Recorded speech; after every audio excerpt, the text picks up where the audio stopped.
தூய்மைப்படுத்திக் கொள்ள வேண்டும் என்ற நினைவினை சொல்லித் தருகின்ற நாள். நாம் பரிசுத்த உள்ளத்தோடு நமது ஆண்டவரை போற்றி புகழ்கின்ற நாள்.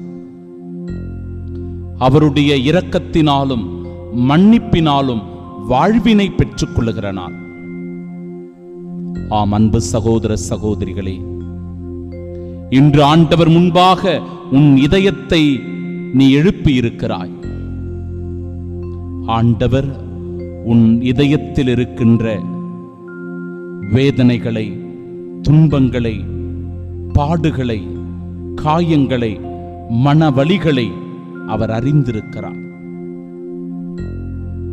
என் அன்பு மகன், என் அன்பு மகள், இதோ நொறுங்குண்ட இருதயத்தோடு என் முன்னிலையில் அழுது கொண்டிருக்கிறாரே. கண்ணீரோடு தன் வேண்டுதல்களை, விண்ணப்பங்களை ஒப்புக் கொடுத்துக் கொண்டிருக்கிறாரே. என் ஆண்டவர் என்னை சுகமாக்குவார், என் ஆண்டவர் என்னை குணப்படுத்துவார் என்கிற நம்பிக்கையோடு இங்கு வந்திருக்கிறாரே. என் ஆண்டவரின் வார்த்தைகள் எனக்கு வாழ்வு கொடுக்கிற வார்த்தைகளாக இருக்கின்றன.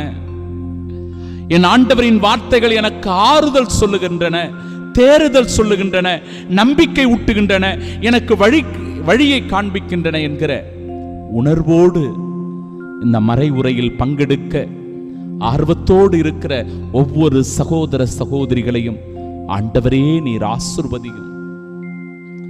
உள்ளம் திறந்து காத்து கிடக்கின்ற அவர்களுடைய உள்ளத்தில் நீர் போய் தங்கும் ஆண்டவரே. அவர்களோடு நீர் உறவாடும் அப்பா.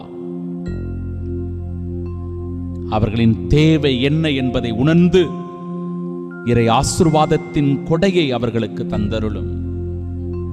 ஒருவேளை வழியோரத்தில் இந்த விதை விழுந்திருக்கலாம், பாறையில் விழுந்து கருகக்கூடிய ஒரு சூழ்நிலையில் தவித்துக் கொண்டிருக்கலாம், முச்செடிகளிடையே மாட்டிக்கொண்டு ஒரு நெருக்கடியில் தவித்துக் கொண்டிருக்கிறவர்களாக இருக்கலாம். ஆண்டவரே, எந்த சூழ்நிலையில் என் அன்பு சகோதர சகோதரிகள் இருந்தாலும் அவர்கள் எல்லோரும் உம்முடைய பிள்ளைகள் அப்பா. உம்மை நம்பி இருக்கிறவர்கள் ஆண்டவரே.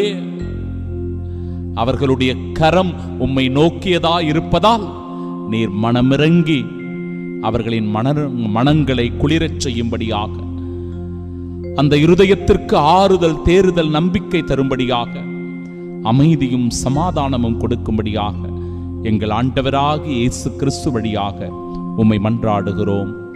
ஆமென்.